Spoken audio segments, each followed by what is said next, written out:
நேராய் நாம் கடந்து போகிறோம். ஆண்டவர் நம்மோடு கூட கர்த்தர் பேசுவாராக. விசேஷமாய் உங்களோடு கூட நான் கிட்டத்தட்ட ஒரு 2 வாரமாக ஒரு கண்டினியூவாய் ஒரு செய்தியை உங்களோடு பேசும்படியாக ஆண்டவர் என்னை வழிநடத்தினார். அதற்காக ஆண்டவரை துதிக்கிறேன். 2 வாரமாக நான் கொடுத்து கொண்டிருக்கிற செய்தியினுடைய தலைப்பு, எதிரிக்கு முன்பாக ஒரு தேவனுடைய பிள்ளை வாழ்ந்து காட்டுவது எப்படி என்கிற ஒரு தலைப்பில் ஆண்டவர் நம்மோடு கூட பேசிக்கொண்டே இருக்கிறார். ஆனால் இந்த வாரமும் நான் ஆண்டவருடைய சமூகத்திலே ஜெபித்த போது ஆண்டவர் ஒரு மிக முக்கியமான ஒரு சம்பவத்தின் மூலமாய் என்னோடு கூட ஆண்டவர் பேசி இந்த வசனத்தினுடைய ஒரு கண்டினியூவாக இன்றைக்கு ஒரு காரியத்தை உங்களோடு கூட பேசி உங்களுக்காக ஜெபிக்கும்படியாக ஆண்டவர் என்னை அனுப்பியிருக்கிறார். எனக்கு ஆணித்தரமாக தெரியும் இந்த வார்த்தையை ஆண்டவர் தான் இந்த வாரத்திலே உங்கள் எல்லாருக்கும் கொடுப்பதற்கு ஆண்டவர் ஆயத்தமாக இருக்கிறார். அதனால் தெளிவாய் ஆண்டவர் என்னுடைய இருதயத்திலே இந்த வார்த்தையை வைத்ததினாலே இன்றைக்கும் அந்த காரியத்தை நான் உங்களோடு பேசி உங்களுக்காக நான் ஜெபிக்க போகிறேன். விசேஷமாக நாம் இந்த செய்திக்கு ஆதாரமாக எடுத்த ஒரு வசனம் ஆதியாகமம் 22ஆம் அதிகாரத்திலே 17வது வசனத்தை நாம் இதற்கு ஆதாரமாக நாம் எடுத்திருக்கிறோம். அதை ஒரு விசை நாம் வாசிக்க போகிறோம். ஆதியாகமம் 22வது அதிகாரத்திலே 17வது வசனத்தை நாம் வாசிக்கும் போது, நான் உன்னை ஆசீர்வதிக்கவே ஆசீர்வதித்து உன் சந்ததியை வானத்து நட்சத்திரங்களைப் போலவும் கடற்கரை மணலைப் போலவும் பெருகவே பெருக பண்ணுவேன் என்றும் உன் சந்ததியார் தங்கள் சத்துருக்களின் வாசல்களை சுதந்தரித்து கொள்ளுவார்கள் என்றும். ஆண்டவர் இந்த இடத்துல ஒரு மிக அழகான ஒரு வார்த்தையை நமக்கு கொடுத்தார். உன் சந்ததியார், ஆபிரகாமுக்கு ஆண்டவர் கொடுத்த வாக்குத்தத்தம், உன் சந்ததியார் சத்துருக்களுடைய வாசல்களை சுதந்தரித்து கொள்ளுவார்கள். அப்போ நாம் ஆராதிக்கிற ஆண்டவர் ஆபிரகாமின் தேவன், ஈசாக்கின் தேவனும் மான கர்த்தர். நாம் எல்லாரும் சத்துருக்கு முன்பாக வெட்கப்படுவதற்கு ஆண்டவர் நினைக்கவே இல்லை. ஆண்டவருடைய பிள்ளைகள் சத்துருக்கு முன்பாக அவமானப்பட வேண்டும், சத்துருக்கு முன்பாக ஒன்றுமில்லாதவர்களாய் போக வேண்டும். சத்துரு உயர்ந்திருப்பான், ஆனால் சத்துருனால் பகைக்கப்பட்ட ஆண்டவருடைய பிள்ளை ஒன்றுமில்லாமல் இருக்க வேண்டும் என்று ஆண்டவர் நமக்கு சொல்லல. சத்துருக்கு முன்னாடி நான் உன்னை வாழ வைப்பேன் என்றுதான் ஆண்டவர் நமக்கு நிறைய வார்த்தைகளால் நம்மோடு பேசிக்கொண்டே இருந்தார். 2 வாரங்களாக உங்களுக்கு சொல்லிக்கொண்டே தான் இருக்கிறேன். சத்துருக்கு முன்பாக நமக்கு பந்தியை ஆயத்தப்படுத்துவேன் என்று சொன்ன தேவன், சத்துருக்கு முன்பாக உன் தலையை நான் உயர்த்துவேன் என்று சொன்ன தேவன் தான் நம்முடைய தேவன். சத்துருக்கு முன்பாக உன்னை அலங்கரிப்பேன் என்று சொன்ன தேவன் தான் நம்முடைய தேவன். சத்துருக்கு முன்பாக உன்னை நான் பயன்படுத்துவேன் என்றெல்லாம் ஆண்டவர் வேதத்திலே ஆண்டவர் எழுதி நிறைய வார்த்தைகளை வைத்திருக்கிறார். அது மட்டுமல்ல, வேதத்திலே ஆண்டவர் பயன்படுத்தின எல்லா பாத்திரங்களுக்கும் சத்துருக்கள் எழும்பி இருக்கிறார்கள். அவர்கள் ஒரு சத்துருக்கள் அல்ல, பலாயிரம் சத்துருக்களை அவர்கள் பார்த்திருக்கிறார்கள். ஒவ்வொரு உயர்வுக்கு முன்பாகவும் ஒரு சத்துரு அவர்களிடத்திலே வருவார், ஒரு பிரச்சனையை செய்வார். ஆனால் அந்த சத்துருடைய காலம் முடிஞ்ச உடனே ஆண்டவர் ஒவ்வொரு தேவனுடைய பிள்ளையும் உயர்த்துகிறத நம்முடைய வேதத்தில் நம்ம பல இடங்களிலே வாசிக்கிறோம். பல தேவனுடைய மனிதர்களுக்கு ஆண்டவர் அப்படித்தான் கர்த்தர் செய்திருக்கிறார். அந்த வேதத்தில் எழுதப்பட்ட எந்த பரிசுத்தவான்களும் சத்துருக்களை எதிர்கொள்ளாமல், சத்துருக்களோடு பேசாமல், சத்துருக்களால் கஷ்டப்படாம யாருமே பெருசா வரல. அதை குறித்து நம்ம வாசிச்சோம்ல. அதனால ஒரு தேவனுடைய பிள்ளைகளுடைய வாழ்க்கையிலே நீங்கள் நல்லவர்களா இருக்கலாம், நீங்கள் இல்லை என்றால் நன்மை செய்கிறவர்களா இருக்கலாம், யாருக்கும் தீமை செய்யாதவர்களா இருக்கலாம். நான் தீமை செய்யவில்லை, எனக்கு சத்ரு இல்லைன்னு யாரும் சொல்லாத அளவிற்கு எல்லாருக்கும் சத்ருக்கள் எழும்புவார்கள். நல்லவர்களுக்கும் எழும்புவார்கள், தீயோர் மேலும் எழும்புவார்கள், பொறாமைப்பட்டு சத்துருக்கள் எழும்புவார்கள். ஆனால் ஆண்டவர் நமக்கு கொடுக்கிற ஒரு மிகப்பெரிய ஜெயம், சத்துருக்கு முன்னாடி ஒரு நாளும் நம்ம தோற்று போகவே மாட்டோம். ஹல்லேலூயா. ஆண்டவருடைய பிள்ளைகளே, கடந்த 2 வாரங்களாக 2 காரியங்களை உங்களோடு கூட ஆண்டவர் நம்மோடு கூட பேசினார். முதலாவதாக, ஒரு தேவனுடைய பிள்ளை எதிரிக்கு முன்பாக வாழ்ந்து காட்ட வேண்டும் என்றால் என்ன செய்ய வேண்டும் என்று ஒரு மனுஷனுடைய வாழ்க்கையை உங்களுக்கு முன்பாக நான் காண்பித்து அந்த மனுஷனுடைய வாழ்க்கையிலே 2 காரியத்தை நாம் தியானித்தோம். ஈசாக்கை குறித்து தான் நாம் தியானித்தோம். ஈசாக்கை ஆண்டவர் சத்துருக்கு முன்பாக ஆண்டவர் அவனை ஆசீர்வதித்தார். நீங்கள் வேதத்திலே ஆதியாகமம் 26ஆம் அதிகாரம் நீங்கள் 27வது வசனத்தை வாசிக்கும் போது வேதம் சொல்லுகிறது, அப்பொழுது ஈசாக்கு அவர்களை நோக்கி, ஏன் என்னிடத்தில் வந்தீர்கள்? அப்போ 28வது வசனம், அவர்கள் நிச்சயமாய் கர்த்தர் உம்மோடு கூட இருக்கிறார் என்று கண்டோம், ஆகையால் எங்களுக்கும் உமக்கும் ஒரு ஆணை ஏற்பாடு உண்டாக வேண்டும் என்று நாங்கள் நிர்ணயம் பண்ணினோம். ஈசாக்கை பகைத்த, ஈசாக்கை வெறுத்த, ஈசாக்கின் மேல் பொறாமைப்பட்ட அந்த சத்துருக்கள் அவனிடத்திலே வருகிறார்கள். அவனிடத்துல வந்து, எங்களை விட ஆண்டவர் ஒன்று ஆசீர்வதிச்சாரு, உன் கூட கர்த்தர் இருக்கிறார் என்று அந்த ஈசாக்கு சத்துருக்கு முன்பாக வாழ்ந்து காட்டினான். அவன் எப்படி வாழ்ந்து காட்டினான் என்கிறத குறித்து நம்பர் 1, முதலாவதாக ஆண்டவர் நம்மோடு கூட பேசினார். இவன் சத்துருக்கு முன்பாக வாழ்ந்து காட்டுவதற்கு மிகப்பெரிய ஒரு காரணமாக இருந்தது என்றால், அவன் சத்துருக்களை பார்க்கவே இல்லை. சத்துருக்களை பார்க்கவே இல்லை. அவனுக்கு விரோதமாய் வந்த, அவனுக்கு எதிராய் வந்த, அவனுடைய துறவுகளை தூர்த்து போட்ட அவர்கள் மேல கான்சன்ட்ரேஷன்ஸ் பண்ணாம தன்னுடைய உயர்வு மேல அவன் கான்சன்ட்ரேட் பண்ணான். அவனுடைய தரிசனத்தின் மேல அவனுடைய கான்சன்ட்ரேட் பண்ணார். இதை போன வாரத்திற்கு முந்தின வாரம் தெளிவாய் ஆண்டவர் நம்மோடு பேசினார். ஒருவேளை கேட்காதவர்கள் நீங்கள் அந்த செய்தியை உருவிசை கேட்டால் உங்களுக்கு பிரயோஜனமா இருக்கும்னு நம்புறேன். சோ நம்பர் 1, முதலாவதாக இந்த ஈசாக்கு சத்துருக்கு முன்னாடி வாழ்ந்து காட்டினது எப்படி என்று சொன்னால், அவன் மேல அவன் கான்சன்ட்ரேட் பண்ணவே இல்லை. சத்துருக்கள் மேல அவனுடைய கான்சன்ட்ரேஷன் இல்லாம அவனுடைய கான்சன்ட்ரேஷன் எல்லாம் அடுத்து என்ன பண்ணலாம், அடுத்து என்ன செய்யலாம், அடுத்து எப்படி உயர்வது, அடுத்து எப்படி காரியங்களை செய்வது என்று நினைத்தார். சோ இந்த சத்தத்தை கேட்கிற அன்பு தேவனுடைய பிள்ளையே, உங்க சத்துருக்கு முன்னாடி நீங்க வாழ்ந்து காட்டணும்னு நினைக்கிறீங்களா? உங்க எதிரிக்கு முன்பாக ஆண்டவர் உங்களை உயர்த்தணும்னு நினைக்கிறீங்களா? அவங்க மேல வச்சிருக்கிற பார்வையை எடுத்துருங்க. அவங்க மேல இருக்கிற கான்சன்ட்ரேஷனை எடுத்துருங்க. சுத்தி சுத்தி சிந்த எண்ணம் எல்லாமே நிறைய பேருக்கு சத்துரு மேல தான் இருக்குது. ஐயோ இப்படி பண்ணிட்டானே, ஐயோ இப்படி செஞ்சுட்டானே, அப்பயோ இப்படி விரோதமா எழுப்பிட்டானே, அவன் மேலேயே ஒரே சிந்தை. அவன் பார்க்கும்போது சிந்தை, அவன் நடக்கும்போது சிந்தை, அவன் ஏதாவது பண்ண எல்லாமே முழு எண்ணமும். தூங்கும் போது, சாப்பிடும் போது எப்பவுமே சத்துரு தான் முன்னாடி வந்து நிற்கிறான். ஆண்டவர் சொல்றாரு, இல்ல அவங்க மேல இருக்கிற கான்சன்ட்ரேஷனை மொத்தமும் தள்ளிட்டு, இல்லை நான் அடுத்து என்ன செய்ய போறேன், இந்த காரியத்திலேயே கான்சன்ட்ரேஷன் திரும்பும் போது உங்களை ஆண்டவர் வெற்றியாய் வைப்பார். நம்பர் 2, இரண்டாவதாக கடந்த வாரத்திலே ஆண்டவர் நம்மோடு கூட தெளிவாய் பேசினார். ஒரு தேவனுடைய பிள்ளை எதிரிக்கு முன்பாய் வாழ்ந்து காட்டக்கூடிய இரண்டாவது ஆசீர்வாதம், இல்லைன்னா இரண்டாவது வாய்ப்பு, இரண்டாவது காரியம், நீங்கள் சத்துருக்கும் முன்பாக வாழ்ந்து காட்டுவதற்கு நீங்கள் இரண்டாவது என்ன செய்ய வேண்டும் என்கிறதை குறித்து நம்ம 26ஆம் அதிகாரம் 28வது வசனத்திலே நம்ம வாசித்தோம். அவர்கள் எல்லாரும் வந்து ஈசாக்கினிடத்திலே வந்து, நீங்கள் ஆசீர்வதிக்கப்பட்டிருக்கிறீர்கள், நாங்க உங்களை வெறுத்தோம், ஆனா நீங்க இன்னைக்கு நல்லா இருக்கிறீங்க. ஏன் நல்லா இருக்கிறீங்க அப்படின்னா, கர்த்தர் உம்மோடே கூட இருக்கிறார். சோ இந்த பாயிண்ட்ஸ் ரொம்ப முக்கியமானது. ஒருவேளை இந்த சத்தத்தை கேட்காதவர்கள், நீங்கள் போன வாரம் கொடுத்த செய்தியை கண்டிப்பாக நீங்கள் கேட்க வேண்டும். ஒரு சத்துருக்கு முன்பாக ஒரு தேவனுடைய பிள்ளை நீங்க எதிரிக்கு முன்பாக வாழ்ந்து காட்டணும்னா ஒன்றை நீங்கள் மறந்து விடவே கூடாது, உங்களால வாழ்ந்து காட்ட முடியாது. உங்க திறமையினால, உங்க பணத்தினால, உங்க முயற்சினால அல்ல. அதான் போன வாரத்தில் விளக்கமாய் உங்களுக்கு சொன்னேன். ஏதோ ஒரு சத்ரு எழுப்பின உடனே அவனுக்கு முன்னாடி வாழ்ந்து காட்டணும்னு சொல்லி போய் கடன் வாங்கின உடனே, கடன் வாங்கி நீங்க செஞ்ச உடனே அந்த சத்ருக்கு முன்னாடி நிறைய பேர் நிற்க முடியாது. எத்தனையோ பேர் என் கண்ணால நான் பார்த்திருக்கிறேன். அப்படி சத்ருக்கு முன்பாக வாழ்ந்து காட்டணும்னு நினைச்சு போய் கடன் வாங்கி விழுந்து போனவங்க எத்தனையோ பேர், அதை விட பெரிய பிரச்சனைக்குள்ள போனவங்க எத்தனையோ பேர். சோ இல்ல, நீங்க என்ன பண்ணணும் தெரியுமா? சத்ருக்கு முன்பாக நீங்கள் வாழ்ந்து காட்ட வேண்டும் என்றால் நீங்கள் ஆண்டவரோட நெருங்கி கர்த்தரே உயர்த்துவார், கர்த்தரே அலங்கரிப்பார், கர்த்தரே ஆசீர்வதிப்பார். சோ ஒரு தேவனுடைய பிள்ளை இரண்டாவதாக சத்துருக்களுக்கு முன்பாக நீங்க வாழ்ந்து காட்டுறதற்கு மிகப்பெரிய ட்ரிக்ஸ் என்ன அப்படின்னா, நீங்க ஆண்டவரை புடிச்சுக்கணும். கர்த்தர் தான் உங்களை சத்துருக்கு முன்னாடி நிறுத்தணும். உங்க பலத்தால முடியவே முடியாது. ஆமேன் சொல்லுங்கள். விசேஷமாக இன்றைக்கு ஆண்டவருடைய சமூகத்திலே நான் கடந்த வாரத்திலிருந்து இந்த செய்தியை குறித்து மனதில் யோசித்து ஜெபித்து கொண்டே இருக்கும் போது ஆண்டவர் என்னுடைய இருதயத்திலே மூன்றாவது ஒரு காரியத்தை ஆண்டவர் என்னோடு கூட பேசினார்.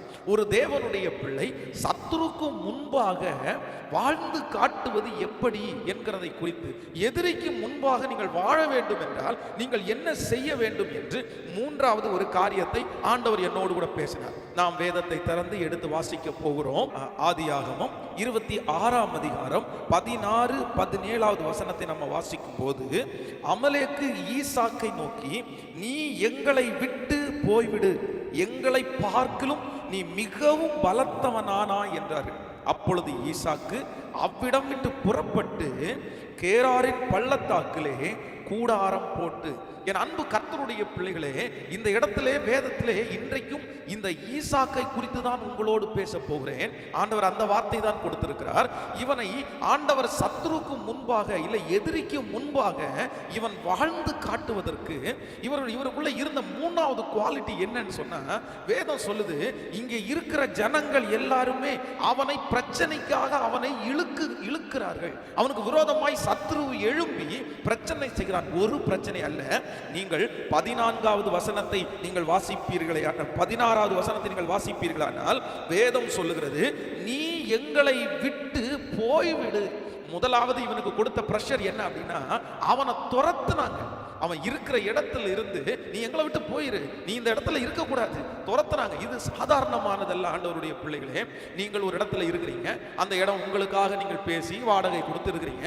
அந்த இடத்துல இருக்கிற ஒரு நபர் வந்து உங்க மேல பொறாமப்பட்டு நீங்க ஆசீர்வதிக்கிறத பார்த்த உடனே நீ இந்த இடத்துல இருக்கக்கூடாது, எங்களை விட்டு ஓடிடு அப்படின்னு சொன்னா, நீ வெளியூருக்காரன், நீ அங்கிருந்து வந்தவன், நீ இங்க இருக்க முடியாதுன்னு சொன்னா, நிச்சயமா சொல்றேன், நம்மளால நிறைய பேரால அப்படி வந்து சமாதானமா இருக்கவே முடியாது. அது மட்டுமல்ல, இவனுக்கு கொடுக்கிற இரண்டாவது பிரச்சனை என்ன அப்படின்னா, நீங்க 20வது வசனத்தை நீங்கள் வாசிப்பீர்களானால் வேதம் சொல்லுது, கேராரூர் மேய்ப்பர் இந்த தண்ணீர் தங்களுடையது என்று சொல்லி ஈசாக்குனுடைய மேய்ப்பரோட வாக்குவாதம் பண்ணினார்கள். அப்படின்னா சண்டை போட்டாங்க.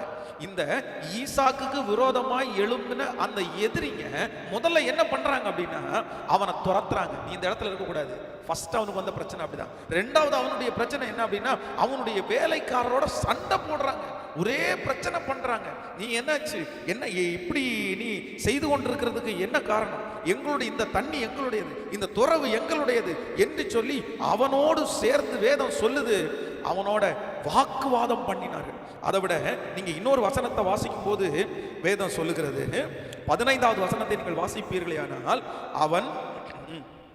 அவனுக்கு அவன் தகப்பனாகிய ஆபிரகாமின் நாட்களில் அவனுடைய வேலைக்காரர் வெட்டின துறவுகளை எல்லாம் தூர்த்து மண்ணினால் நிரப்பி போட்டார்கள். ஒரு பெரிய நஷ்டத்தை கொண்டு வர்றாங்க. நல்லா கவனிங்க ஆண்டவருடைய பிள்ளைகளை, நீங்கள் கவனிப்பீர்கள் நினைக்கிறேன். இந்த ஈசாக்குக்கு அவருடைய சத்ருக்கள், அவனுடைய எதிரிகள் அவனுக்கு கொடுத்த பிரஷர் சாதாரணமான பிரஷர் இல்ல. நம்பர் 1, முதலாவது அவனை துரத்துனாங்க. நம்பர் 2, ரெண்டாவது அவனோட சண்டை போட்டாங்க. மூன்றாவது அவனுக்கு மிகப்பெரிய நஷ்டத்தை உண்டு பண்ணினார்கள். அப்படின்னா அவனோட கூட சண்டைக்கு அழைக்கிறாங்க, பிரச்சனைக்கு அழைக்கிறாங்க. இந்த 3 காரியத்தையும் அவர்கள் செய்த போதிலும் வேதம் சொல்லுகிறது, இந்த ஈசாக்குக்கு என்ன எண்ணம் வரல அப்படின்னா, அவர்களை பழி வாங்கணுன்ற எண்ணம் அவனுக்கு வரவே இல்லை. பழி வாங்கணுன்ற எண்ணம் அவனுக்கு வரவே இல்லைங்க. இந்த சத்தத்தை கேட்கிற அன்பு தேவனுடைய பிள்ளையே, ஈசாக்கு சத்ருக்களுக்கு முன்பாய், எதிரிக்கு முன்பாய் அவன் வெற்றியாய் வாழ்வதற்கு என்ன காரணம்? சத்ரு எதிரிக்கு முன்பாக அவன் எப்படி வாழ்ந்து காட்டினான் அப்படின்னா, நான் சொல்லுவேன், நம்பர் 3, அவனுடைய வாழ்க்கையில இந்த பழி வாங்குற எண்ணோன்ற ஒண்ணு இல்லாததுனால சத்ருக்கு முன்னாடி, எதிரிக்கு முன்பாக அவன் வாழ்ந்து காட்டினவனாய் மாறினான். இந்த சத்தத்தை கேட்கிற அன்பு தேவனுடைய பிள்ளைகளை, எதிரிகள் உங்களை சண்டைக்காக அழைக்கலாம். உன்னுடைய சத்துருக்கள் உனக்கு விரோதமாய் எழும்பி எப்படியாவது நீ அவர்களோடு பிரச்சனை செய்ய வேண்டும் என்று உன்னை கிளறி கொண்டே இருக்கலாம். உன் வாயை நோண்டலாம், உன் பலத்துல டச் பண்ணி பார்க்கலாம், உன்னுடைய கோபத்தை அவங்க எடுக்கிறதுக்காக அவங்க முயற்சி எடுக்கலாம். எப்படியாவது இவனை சண்டைக்கு இழுக்கணும், எப்படியாவது இவன் மேல பிரச்சனை பண்ணணும் அப்படின்னு உங்களை அப்படிப்பட்ட காரியத்திற்காக இழுக்கும் போது நீங்க வாயை திறந்து பேசிட்டீங்கன்னா, நீங்க அவர்களோட சண்டை போட பார்த்துட்டீங்க அப்படின்னா, எனக்கும் தெரியும்ப்பா, நானும் பெரிய ஆள் தான்ப்பா, எனக்கும் எல்லா ஆட்களும் இருக்காங்க அப்படின்னு நீங்க எதிராய் போய் அவர்களை பழி வாங்க வேண்டும் என்கிற எண்ணத்துல நீங்க இறங்கிட்டீங்கன்னா சத்துருக்கு முன்னாடி ஒரு நாளும் நீங்க வாழ முடியாதுங்க, தலை நிமிர்ந்து நிற்க முடியாதுங்க.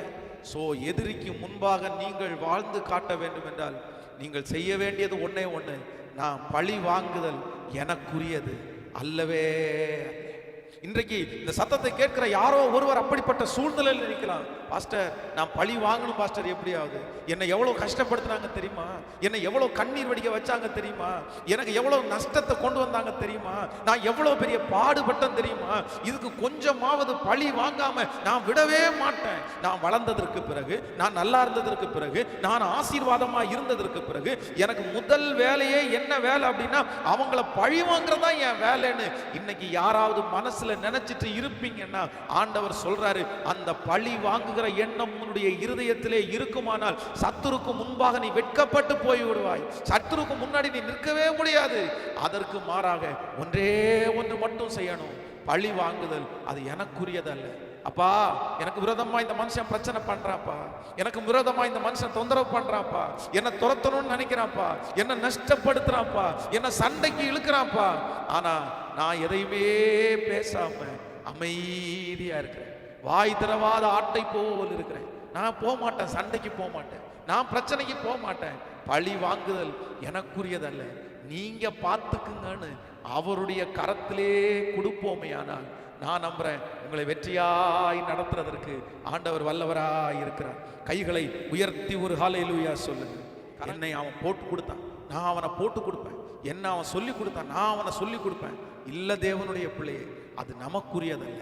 வேதத்துல நான் முக்கியமான சில காரியங்களை உங்களோடு கூட சொல்லி உங்களுக்காக ஜெபிக்க போகிறேன். நீங்க எல்லாம் கவனமாய் நீங்கள் இதை கேட்க வேண்டும் என்று நான் ரொம்ப ஆசைப்படுகிறேன். இந்த செய்தி உங்களுக்கு பிரயோஜனமாக இருக்குமானால், மற்றவர்களுக்கு பிரயோஜனமாக இருக்குமானால், தயவு செய்து உங்களுடைய நண்பர்களுக்கு கூட இந்த செய்தியை நீங்க சொல்லி அவர்களை இதை வாட்ச் பண்றதற்காக நீங்க பார்க்க வைங்க. அது உங்களுக்கு ஆசீர்வாதமா இருக்கும். வேதத்துல ஒரு 2-3 காரியங்களை உங்களுக்கு முன்பாக நான் உங்களோடு சொல்லி உங்களுக்காக ஜெபிக்க போறேன். அப்படின்னா, தனக்கு எதிராய் விரோதிகள் எழும்பும் போது, தனக்கு விரோதமாய் பிரச்சனை செய்கிறவர்கள் எழும்பும் போது, பழி வாங்குறதற்காக இறங்கினவர்களையும், தனக்கு விரோதமாய் எதிரிகள் எழும்பும் போது பழி வாங்குகிற அந்த காரியத்தை கர்த்தருடைய கரத்திலே கொடுத்து அமைதியாய் இருந்தவர்களையும் குறித்து வேதம் நமக்கு சொல்லுகிறது. ஆண்டவருடைய பிள்ளைகளே, நாம பழைய ஏற்பாட்டில் நம்ம வாசிக்கும் போது வேதம் சொல்கிறது, இந்த யுத்தம் உங்களுடையது அல்ல, இந்த யுத்தம் கர்த்தருடையது.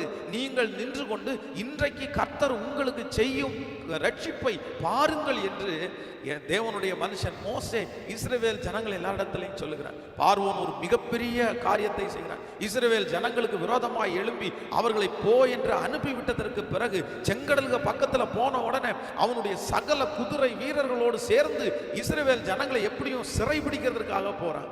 ஆனா வேதம் சொல்லுகிறது, ஆண்டவர் அவர்களுக்காக யுத்தம் பண்ணினார், ஆண்டவர் அவர்களுக்காக எழும்பி நின்றார். சத்துருக்கும் முன்பாக கர்த்தரை சாட்சியாய் கர்த்தர் நிறுத்தினார். முதலாவதாக ஒரு மனிதனை குறித்து நான் வாசிக்க போகிறேன். வாசிக்கலாம். நீங்கள் ஒன்று சாமுவேலின் புஸ்தகத்தை எடுத்துக்கொள்ளுங்கள். நீங்கள் 1 சாமுவேலின் புஸ்தகம் 18ஆம் அதிகாரத்தை நாம் எடுத்துக்கொள்ளலாம். 1 சாமுவேலின் புஸ்தகம் 18ஆம் அதிகாரத்திலே 25வது வசனத்தை நாம் வாசிக்க போகிறோம். 18ஆம் அதிகாரம் 25வது வசனம். அப்பொழுது சவுல் ராஜா பரிசத்தை விரும்பாமல் பெலிஸ்தியரின் 100 நுனி தோள்களினால் ராஜாவின் சத்துருக்களிடத்தில் பழிவாங்க விருப்பமாய் இருக்கிறார் என்றும் தாவீதிற்கு சொல்லுங்கள் என்றார். தாவீதை பெலிஸ்தியரின் கையில் விழப்பண்ணுவதே சவுலுடைய எண்ணமாயிருந்தது. இந்த இடத்திலே நீங்கள் வீட்டிலே போய் இதை வாசிக்கும் போது வேதம் சொல்லுது, சவுல் ராஜா எப்படியாவது தாவீதை அழிக்க வேண்டும் என்று நினைச்சார். இந்த சவுல் ராஜா தாவீதை பழி வாங்குகிற எண்ணத்தோடையே இருந்தார். உங்களுக்கு எல்லாருக்கும் தெரியும், இந்த சவுல் ராஜா இஸ்ரவேல் ஜனங்கள் எல்லாரை பார்க்கலும் உயரமுள்ளவன் தான் இந்த சவுல் ராஜா. சகல டேலண்டும் அவனுக்குள்ள இருந்துச்சு. ஆண்டவர் இஸ்ரவேல் ஜனங்களை அரசாளுகிற அந்த கிருபையை ஃபர்ஸ்ட் அவன் கையில் தான் ஆண்டவர் கொடுத்தார். அவனை ஆண்டவர் ஆனந்த தைலத்தினால் அபிஷேகம் பண்ணினார். ஆனா இந்த சவுல் ராஜாவுடைய ராஜ்யபாரம் தோல்வியாய் முடிந்து சத்துருக்கு முன்னாடி வெட்கப்பட்டு போனான்.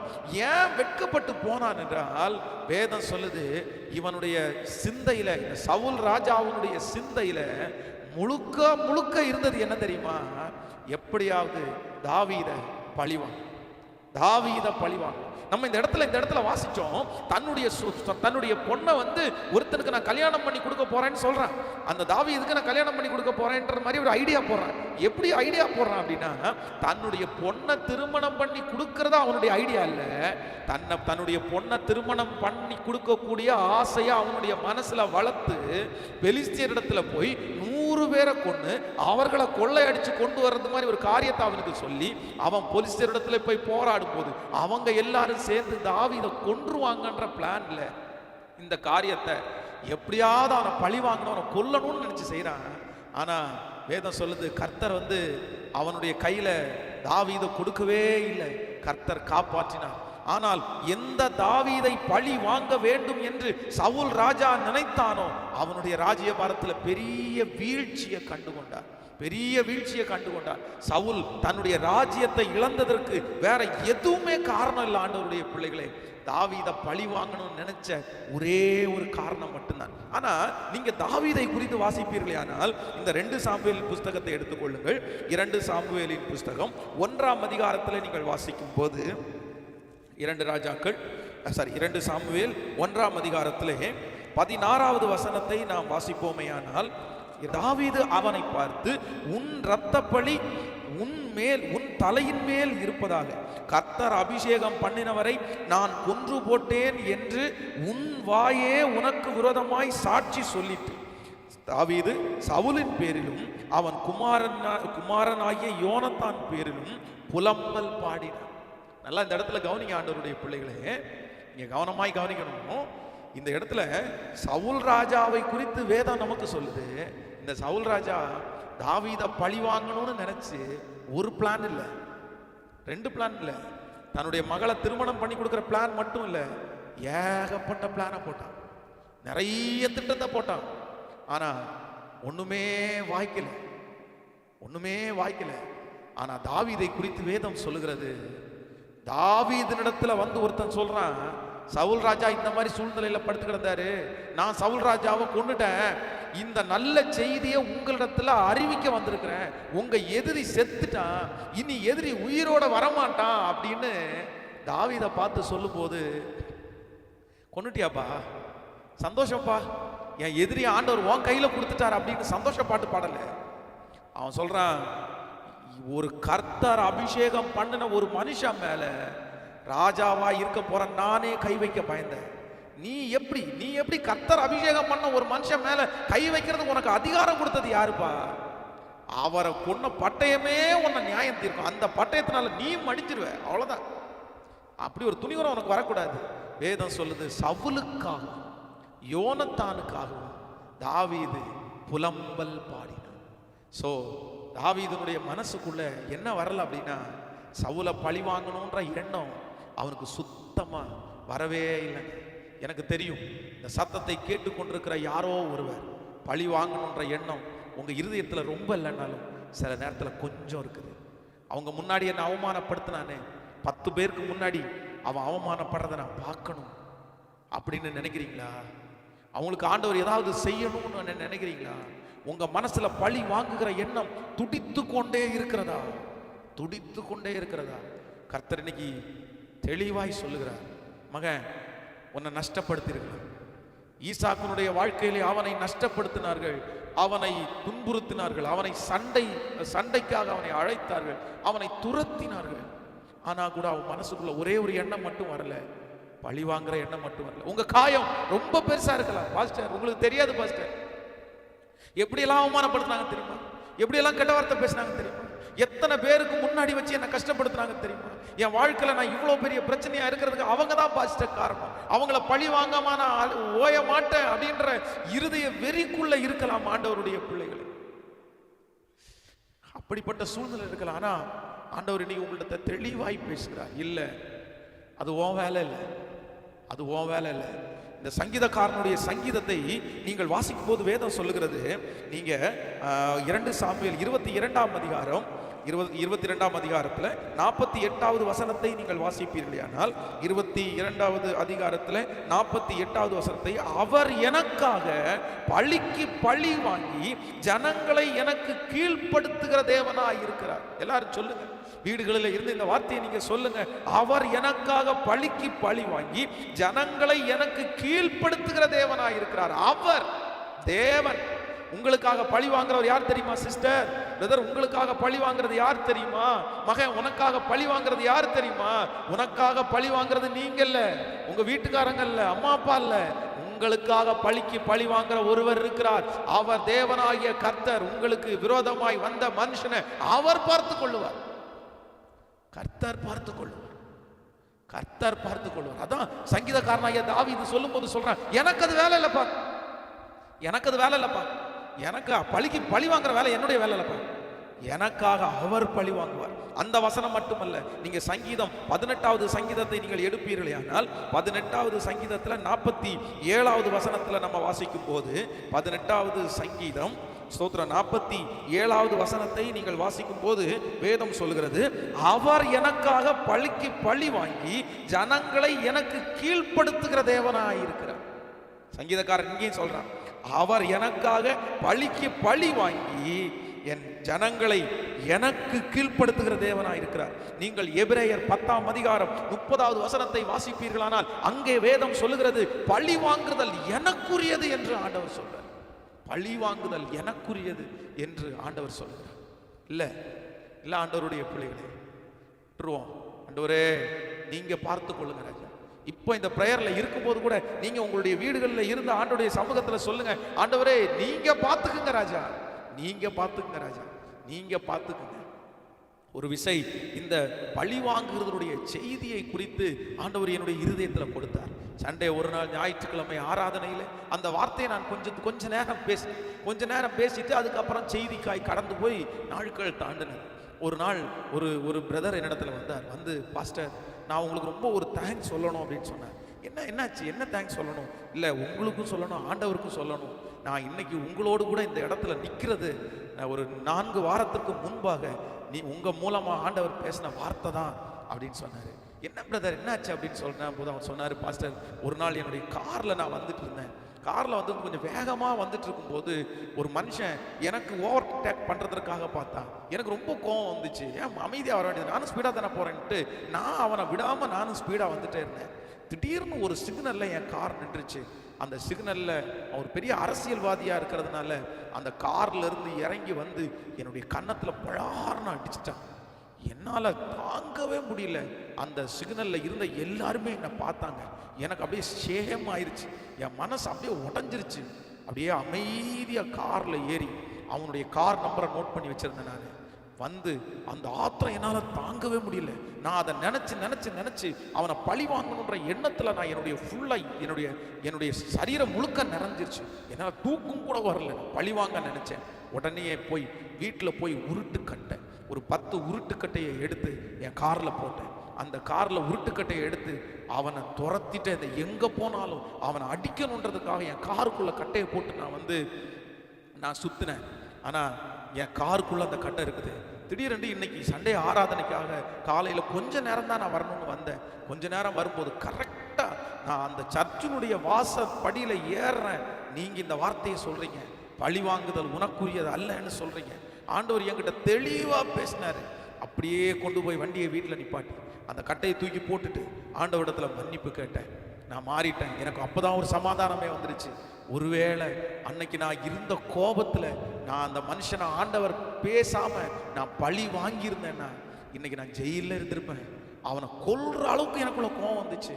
நான் ஜெயிலில் இருப்பான். ஆண்டவர் கிருபையாய் என்னை தப்பிச்சிட்டார் பாஸ்டர் நான் சாட்சி சொன்னார். எனக்கு ரொம்ப மகிழ்ச்சியா இருந்துச்சு. ஆண்டவரை நினைச்சு ரொம்ப மகிழ்ச்சியா இருந்துச்சு.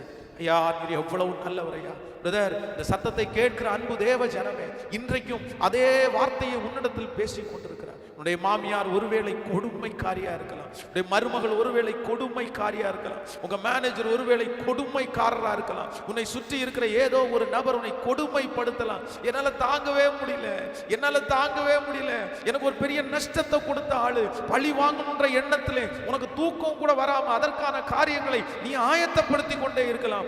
ஆனால் ஆண்டவர் இன்றைக்கு இந்த காலை வேளையில ஞாயிற்றுக்கிழமை ஆராதனையில உன்னோடு பேசிக்கொண்டே இருக்கிறார். மகளே, பழி வாங்குறது உனக்குரியது அல்ல, மகனே, பழி வாங்குறது உனக்குரியதல்ல, நீ என் சார்பிலே விழு, நான் பார்த்து கொள்ளுகிறேன். அப்படி பார்த்து கொள்ளும் போது அவன் கண்களுக்கு முன்பாய் உன்னை அலங்கரிப்பேன் என்று வாக்கு கொடுக்கிறார். கைகளை உயர்த்தி ஒரு ஹல்லேலூயா சொல்லு. அது மட்டுமல்ல, அப்சலோம் என்கிற ஒரு மனிதனை குறித்து வேதத்தில் நீங்கள் வாசிக்கும் போது வேதம் நமக்கு மிகவும் அழகாய் சொல்லுகிறது. 2 சாமுவேலின் புஸ்தகம் 13ஆம் அதிகாரம் 32வது வசனத்தை நீங்கள் வாசிப்பீர்களே ஆனால் அந்த அதிகாரம் சொல்லுகிறது, அப்சலோம் தன்னுடைய சொந்த சகோதரன் அம்னோனுக்கு விரோதமாய் அவன் எழும்பினான். தன்னுடைய சகோதரியாகிய தாமாரை அம்னோன் வந்து கற்பழித்து விடுவான். அவளை வர சொல்லி, சகோதரியை போல வர சொல்லி ஏமாற்றி அவளை கற்பழிச்சதற்கு பிறகு அவன் வெறுத்து தள்ளுவான். என்கிட்ட நீ இருக்காதன்னு வெறுத்தழுவான். அதனால தன்னுடைய சகோதரி அப்படியே அந்த துணியெல்லாம் மாற்றி அவள் ஒரு கணவனை இழந்த ஒருத்தியை போல் அவள் மாறிட்டாள். தான் அழகான சகோதரியை பார்க்க இவனுக்கு அப்படியே அம்னோன் மேல அப்சலோமுக்கு பயங்கரமான எரிச்சல் உண்டானது. அவனுக்கு பழி வாங்கணுன்ற ஒரு எண்ணம் உண்டானது. அந்த பழி வாங்கணுன்ற எண்ணத்துல ஆட்களை எல்லாம் பேசி வச்சுட்டு வேதம் சொல்லுகிறது, தன்னுடைய சகோதரனை அடித்தே கொன்று விட்டான். பழி வாங்கிட்டான். அம்னோன் செத்துட்டான், இளம் வயதிலே செத்துட்டான். செத்தன கொஞ்ச நாள் தான் வெளியூர்ல இருந்தான். அதுக்கப்புறம் அவனுக்கு அதெல்லாம் மறந்து போயிடுச்சு, எல்லாத்தையும் விட்டுட்டான், எப்படியோ பழி வாங்கிட்டான். ஆனா அப்சலோமை குறித்து வேதம் சொல்லுகிறது, அவனுடைய உச்சம் தலை முதல் உள்ளம் கால் வரை ஒரு பழுதுமே இல்லையா, ஒரு பழுதுமே இல்லை. வருஷத்துக்கு ஒரு விசை எருசலேம் அந்த தாவீதுனுடைய வீட்டார் அவனுடைய தலைமுடியை வெட்டி அதை கணக்கு பார்ப்பாங்க. அந்த அளவிற்கு அவன் எல்லாருக்கும் முன்பாக அழகான மனிதனாயிருந்தான். ஆனா என்னைக்கு அம்னோன் அவன் பழி வாங்கினானோ அதே தண்டனை அவன் மேலேயே திருப்பப்பட்டு ஒரு நாள் அனாதை சாகிறது போல வேதம் சொல்கிறது, வாலிப வயசுலே அவனும் அடித்து கொல்லப்பட்டு யோவாப் ஆளை வைத்து அடித்து கொன்று அவனும் செத்துட்டான். அப்சலோம் இறந்துட்டான். பழி வாங்குற யாரும் பழி வாங்குறதுனால தான் மடிவார். அதான் வேதம் சொல்லுது, பட்டயத்தை எடுத்தவன் பட்டயத்தாலே மடிவான். பட்டயத்தை எடுத்தவன் பட்டயத்தால். பட்டயம் நம்முடைய வேலை இல்லை சிஸ்டர், பிரதர், நம்முடைய வேலை எடுக்கக்கூடாது. அது அவ்வளவு அழகான அந்த பையன், அவனால ஜெயிக்க முடியலங்க, ஜெயிக்க முடியல. என்னைக்கோ ஒரு நாள் அந்த கொலை செய்த அது அவனை தாக்கி விட்டுச்சு. நல்ல ஆண்டவருடைய பிள்ளைகள், இன்றைக்கு எதிரிக்கு முன்பாக நீங்க தலை நிமிர்ந்து வாழ நினைக்கிறீங்களா? எதிரிக்கு முன்பாக வாழ்ந்து காட்டணும்னு நினைக்கிறீங்களா? இந்த ஈசாக்கு எதிரிக்கு முன்பாக வாழ்ந்து காட்டுறதற்கு நம்பர் 3 மூன்றாவது அவனுக்கு இருந்த கேரக்டர் எதுவுமே இல்லை. நான் பழி வாங்க மாட்டேன்ற ஒரு தீர்மானத்தை அவன் எப்பவுமே ஸ்ட்ராங்கா எடுத்துருக்கான். நான் பழி வாங்க மாட்டேன், எதற்காகவும் நான் பழி வாங்க போறதே இல்லை. நீங்கள் யோசேப்பை குறித்து வேதத்தில் வாசிப்பீர்களே ஆனால் எடுத்துக்கொள்ளுங்கள், ஆதியாகமம் 50ஆம் அதிகாரத்தை எடுத்துக்கொள்ளுங்கள். ஆதியாகமம் 50ஆம் அதிகாரத்திலே நீங்கள் பார்க்கும்போது 15வது வசனத்தை நம்ம வாசிக்க போகிறோம். ஆதியாகமம் 50ஆம் அதிகாரம் 15வது வசனத்தை வாசிக்கும் போது, தங்கள் தகப்பன் மரணம் அடைந்ததை யோசேப்பின் சகோதரர் கண்டு ஒருவேளை யோசேப்பு நம்மை பகைத்து நாம் அவனுக்கு செய்த எல்லா பொல்லாப்புக்காகவும் நமக்கு சரிக்கு சரி கட்டுவான் என்று சொல்லி யோசேப்பிடத்திற்கு ஆள் அனுப்பி, உம்முடைய சகோதரர் உமக்கு பொல்லாங்கு செய்திருந்தும் அவர்கள் செய்த துரோகத்தையும் பாதகத்தையும் நீர் தயவு செய்து மன்னிக்க வேண்டும் என்றும் உம்முடைய தகப்பனார் மரணம் அடையும் முன்னே உமக்கு சொல்லும்படி கட்டளையிட்டார். ஆகையால் உம்முடைய தகப்பனுடைய தேவனுக்கு ஊழியக்காரராகிய நாங்கள் செய்த துரோகத்தை மன்னிக்க வேண்டும் என்று அவனுக்கு சொல்ல சொன்னார்கள். அவர்கள் அதை யோசேப்புக்கு சொன்ன போது அவன் அழுதான். எனக்கு இந்த பொதுவாக வேதத்தில் இந்த யோசேப்பனுடைய கேரக்டர் எனக்கு ரொம்ப பிடிச்ச கேரக்டர், எனக்கு ரொம்ப பிடிக்கும். அதுலேயும் அவனுடைய யோசேப்பனுடைய வாழ்க்கையில எனக்கு பிடிச்ச ஒரு வசனம் என்ன தெரியுமா? இந்த வசனம் எனக்கு ரொம்ப பிடிக்குங்க. எப்போ இந்த வசனத்தை வாசித்தாலும் எனக்கே ஒரு மாதிரி ஃபீலாக இருக்கும். என்ன நடக்குது அப்படின்னா, அவனை சகோதரர் குழிக்குள்ள தள்ளுகிறார்கள், அவனை விற்று போட்டார்கள், அவன் சொப்பனம் எப்படி நிறைவேறும் என்று சொன்னார்கள், சித்திரவதை பண்ணினாங்க. கிட்டத்தட்ட 15 ஆண்டுகள் பாடுபடுறதற்கு காரணமானவங்க இந்த சகோதரர் தான் காரணமானார். அவன் எத்தனை பாடுபட்டான், பொய் குற்றம் சாட்டப்பட்டான், பலவர்ண அங்கேயே கலட்டிட்டு வேதம் சொல்லுகிறது அவனுக்கு அடிமையின் வஸ்திரம் தரிக்கப்பட்டது, அதற்கு பிறகு சிறைச்சாலை வஸ்திரம் தரிக்கப்பட்டது. எத்தனை பாடுகள்! ஒவ்வொரு நிமிஷம் யாரால தெரியுமா? என் சகோதரரால். அவனுக்கு சாப்பாடு கொண்டு கொடுத்த ஒரே ஒரு காரணத்திற்காக என்னை இப்படி பிடிச்சி குழிக்குள்ள போட்டு இப்படி வித்து போட்டாங்கல்ல. எப்படி இருந்திருக்கும்? ஆனா இப்போ அவங்க அப்பா பார்த்துட்டான், சகோதரர்களை பார்த்துட்டாரு, யோசேப்பை ஆண்டவர் உயர்த்திட்டாரு, எல்லா சூழ்நிலைகளும் மாற்றப்பட்டு இப்போ அப்பா இறந்துட்டார். அப்பா இறந்த உடனே அவனுடைய சகோதரர்கள் எல்லாம் ஒரு ஆள்கிட்ட பேசி, இந்த மாதிரி போய் சொல்லுங்க யோசேப்பிட்ட, ஒருவேளை அப்பா செத்ததுக்கு பிறகு அவன் பழி வாங்கினாலும் வாங்குவான், ஏன்னா அவன் பாடுபட்டு இருக்கிறான், அதனால அப்பா அவங்கள நல்லா பார்த்துக்கணும்னு உங்கள்கிட்ட சொல்லி இருக்கிறாரு அப்படின்னு போய் சொல்லுங்கன்னு ஆள் அனுப்பி விடுறாங்க. அந்த ஆள் யோசேப்பிட்ட சொல்றான், உங்க அப்பா இப்படி சாகிறதுக்கு முன்னாடி சொன்னாங்க, நீங்க உங்க அண்ணன் தம்பியெல்லாம் நல்லா பார்த்துக்கணுமா அப்படின்னு சொல்லும்போது வேதம் சொல்லுது, யோசேப்பு அழுதான். அழுதுட்டு அடுத்த வார்த்தை என்ன சொல்றானா, பின்பு அவனுடைய சகோதரரும் போய் அவனுக்கு முன்பாய் தாழ விழுந்து, இதோ நாங்கள் உமக்கு அடிமைகள் என்றார். யோசேப்பு அவர்களை நோக்கி, பயப்படாதிருங்கள், நான் தேவனா? உங்களை பழி வாங்குறது நான் தேவனாப்பா? நீங்க செஞ்ச துரோகத்துக்கு நான் தேவனா? நீங்கள் எனக்கு தீமை செய்ய நினைத்தீர்கள், தேவனோ இப்பொழுது நடந்து வருகிறபடியே வெகு ஜனங்களை உயிரோடே காக்கும்படிக்கு அதை நன்மையாய் முடிய பண்ணினார். இந்த சத்தத்தை கேட்கிற அன்பு தேவனுடைய பிள்ளை, நீங்க நிறைய பேர் ஒன்றும் இல்லாத போது பழி வாங்க மாட்டீங்க. அதிகாரம் உங்க கையில வர்றதுக்கு முன்னாடி நீங்க பழி வாங்க மாட்டீங்க. பணம் உங்க கையில வர்றதுக்கு முன்னாடி நீங்க பழி வாங்க மாட்டீங்க.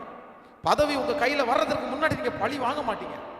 வாய்ப்புகள் உங்களுக்கு வர்றதுக்கு முன்னாடி நீங்க பழி வாங்க மாட்டீங்க. ஆனா உங்க மனசனுடைய ஓரத்துல அந்த வாய்ப்பு என்னைக்கு வரும்னு கேட்டுட்டே இருக்கும்.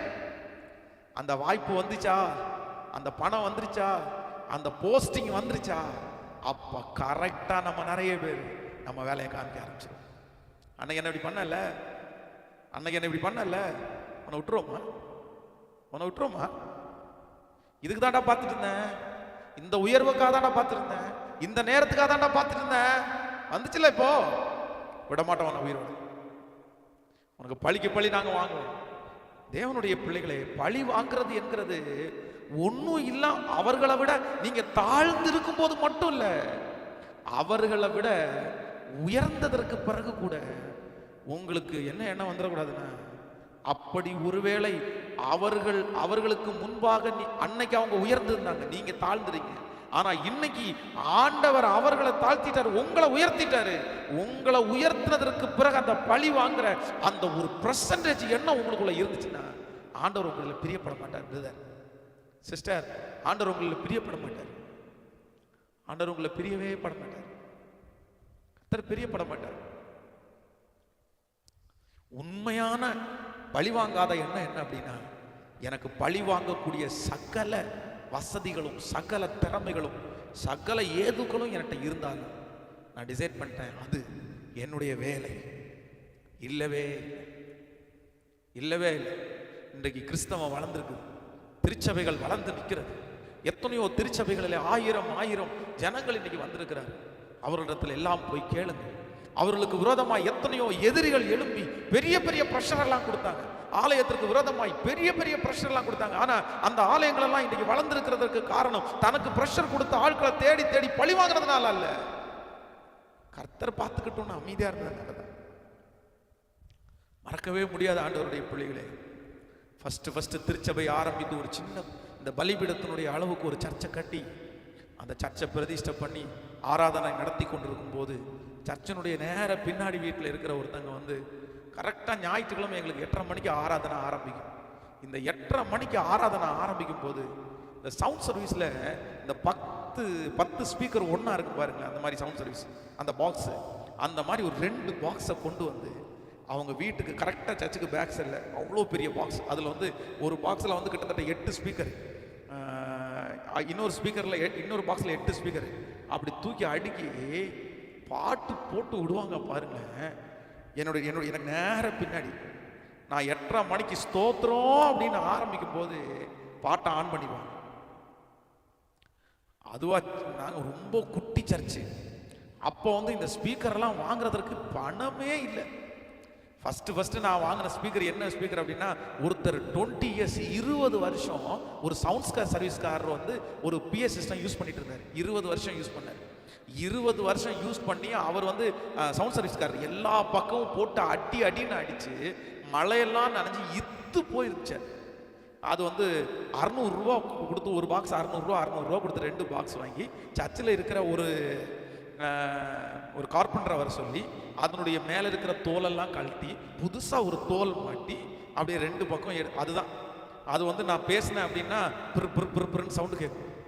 அதுவும் ஸ்பீக்கரில் வந்து பேஸ் மாதிரி ஏதாவது ஸ்பீக்கர் பீட் போட்டோம்னா அது எதுவுமே கேட்காது, அந்த மாதிரி ஒரு ஸ்பீக்கர். இவங்க போட்டு ஆன் பண்ணி ஜனங்களுக்கு நான் சொல்றது எதுவுமே கேட்காது. அன்னைக்கெல்லாம் வந்து 3 நாள் ஃபாஸ்டிங் போடுவேன். வெள்ளிக்கிழமை ஃபாஸ்டிங், சனிக்கிழமை ஃபாஸ்டிங், ஞாயிற்றுக்கிழமை ஆராதனை முடிச்சதற்கு பிறகு தான் சாப்பிடுவேன். மோஸ்ட்லி சனிக்கிழமை ஃபுல் ஃபாஸ்டிங் இருந்துவேன். ஃபுல் ஃபாஸ்டிங் இருந்து வசனத்தை ப்ரிப்ரேஷன் பண்ணி ஆராதனையை ப்ரிப்ரேஷன் பண்ணி அப்போல்லாம் சனிக்கிழமை யார்கிட்டையுமே பேச மாட்டேன், ஒருத்தட்ட கூட பேச மாட்டேன். சனிக்கிழமை காலையில் 6 மணிக்கு செல்லு சுவிட்ச் ஆஃப் ஆயிடுச்சுன்னா அகைன் ஞாயிற்றுக்கிழமை தான் இது ஆனே பண்ணுவேன். அந்த அளவுக்கு உட்காந்து ப்ரிப்ரேஷன் ஆகி போய் உட்காந்தா அவங்க பாட்டு போட்ட உடனே எனக்கு எல்லாமே போயிடும். நம்ப மாட்டீங்க, கிட்டத்தட்ட ஒரு 3 வாரம் ஒரு 3 வீக்ஸ் ஆராதனையில் ஒரு வார்த்தை கூட பேச முடியாம போய் உட்கார்ந்து நான் உட்காருவேன், ஜனங்கள் வருவாங்க, சினிமா பாட்டை கேட்டுட்டு அமைதியா எந்திரிச்சு வருவோம். ஆனா முடியும் போது மட்டும் ஜனங்களிடத்துல சொல்லுவேன், அந்த சத்தம் நின்றும் இந்த சத்தம் நிற்காது, அந்த சத்தம் நின்றும் இந்த சத்தம் நிற்காது, இது மட்டும்தான் சொல்லுவேன். அதே போலவே ஆண்டவர் வார்த்தையை கனம் பண்ணி அந்த சத்தம் நின்றுச்சு. 3 வாரத்திற்கு பிறகு அவங்களுக்கு காசுலையோ என்னன்னு தெரியல, ஸ்பீக்கர் வாங்கி அடுக்கி சத்தம் போடுறதை விட்டுட்டாங்க. ஆனால் நான் ஆராதனை தொடர்ந்து நடத்தினேன். ஆனால் ஒரு நாள் கூட அவங்களுக்கு பழி வாங்கணுன்ற எண்ணம் எனக்கு வரல. அவர்கள் ஒரு விசை இரவு அவருடைய கணவனார் அந்த வர்றதுக்கு லேட் ஆகுது அப்படின்னு சொல்லி ஒரு பெரிய ப்ராப்ளம் நடக்கும்போது அவங்கள பார்த்து ஒன்றும் கவலைப்படாதீங்கம்மா, வந்துருவாருமா, அதெல்லாம் நீங்கள் கவலைப்பட வேண்டியது அவசியம் இல்லை, அவர்களிடத்துல பேசுறதுக்கு ஒரு வாய்ப்பை எதிர்பார்த்துட்டு இருந்தேன். ஆனால் இன்னைக்கு நான் நம்புறேன், இன்னைக்கு விசுவாசிக்கிறேன், அவங்க இன்னைக்கு ஒருவேளை என்னை வந்து பார்த்தாங்க அப்படின்னா ஆண்டவர் வந்து கர்த்தர் உயர்த்தினதை தான் பார்ப்பான். அந்த சத்துருக்கு முன்பாக ஆண்டவர் என்னை வாழ்ந்து காட்டும்படியாய் கர்த்தர் வச்சிருக்கிறார்.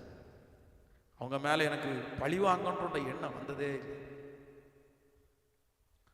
இன்னைக்கு இந்த சத்தத்தை கேட்கிற உங்களோட ஆண்டவர் தெளிவாய் பேசுகிறார்.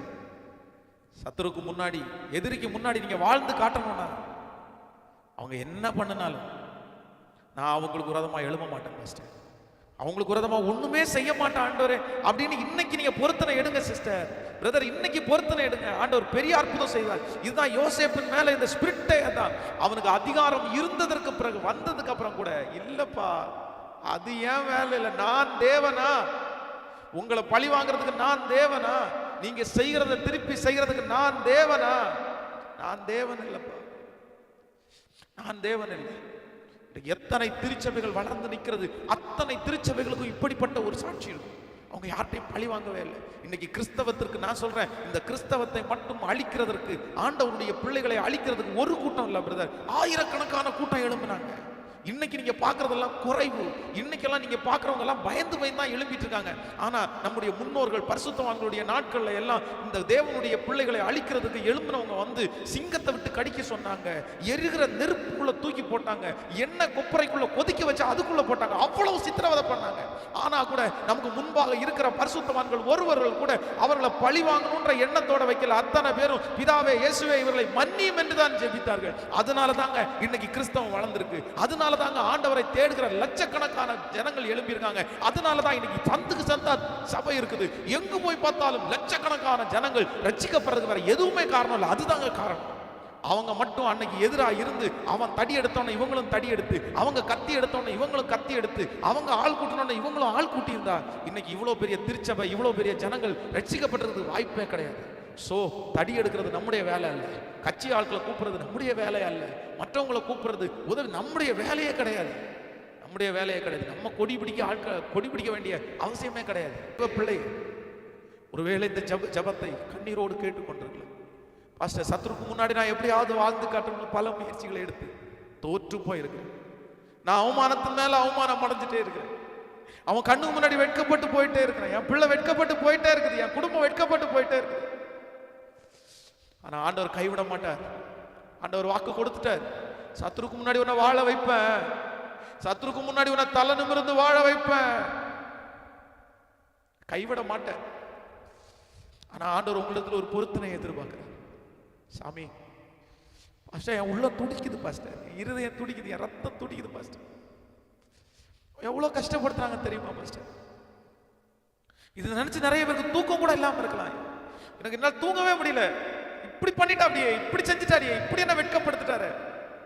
ஆண்டவர் சொல்றாரு, மன்னிச்சிருங்க, மறந்துரு, கர்த்தர் பார்த்துக்கொள்வார், கர்த்தர் பார்த்துக்குவார், ஆண்டவர் பார்த்துக் கொள்வார், கர்த்தர் பார்த்துக்குவார். சொல்லுங்க, இருக்கிற இடங்களை கையை உயர்த்தி சொல்லுங்க, நீங்க பார்த்துக்குங்க ஆண்டவரை. அது மனைவியா இருக்கலாம், கணவனா இருக்கலாம், பிள்ளைகளா இருக்கலாம், யாரா இருக்கலாம், கர்த்தர் பார்த்துக்குவார். ஹல்லேலூயா.